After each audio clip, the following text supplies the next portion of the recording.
Pinagpalang araw sa ating lahat. Welcome to the Nuggets of Faith.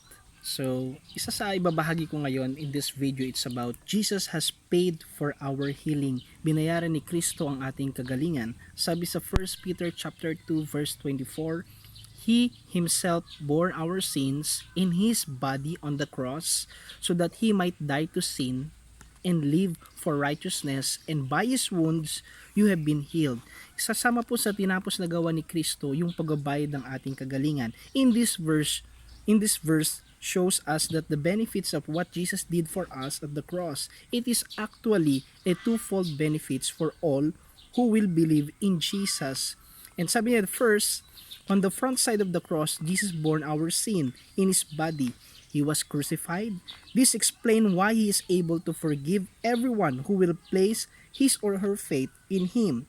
His death was sacrificial death in that He took our place of judgment.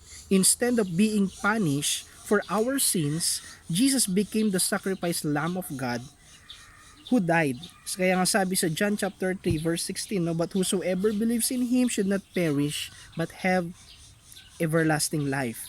What are great benefits for everyone who believes in Jesus?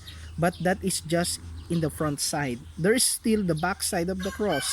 What is the back side? It is what happened at the back of Jesus. That by His wound you have been healed. Ikaw ay pinagaling na sa pamamagitan ng dugo, latay ng ating Panginoon. Sabi niya, even in Isaiah 53 verse 5, He was beaten so we could be whole. He was whipped so we can be healed. So by the stripe of Jesus, by His wound, tayo pinagaling na. Kasama ito sa ginawa ng ating Panginoon. So whatever sickness, disease that you have, believe you receive your healing, the miracle of God, through Jesus Christ, through His body. And even sabi sa Isaiah 53 verse 5, by stripe we are healed. Ibig sabihin pinagaling na tayo ng ating Panginoon. Kasama ito sa ginawa ng ating Panginoon sa krus ng Kalbaryo, that it is paid for. Now, if all our sicknesses and disease have been paid by Jesus' wound, that means that we need to claim the healing for ourselves. So tayo'y pinagaling na, and every time kung may naramdaman ka man, receive the promises of God that by His wound, by the body of Christ on the cross, you are healed.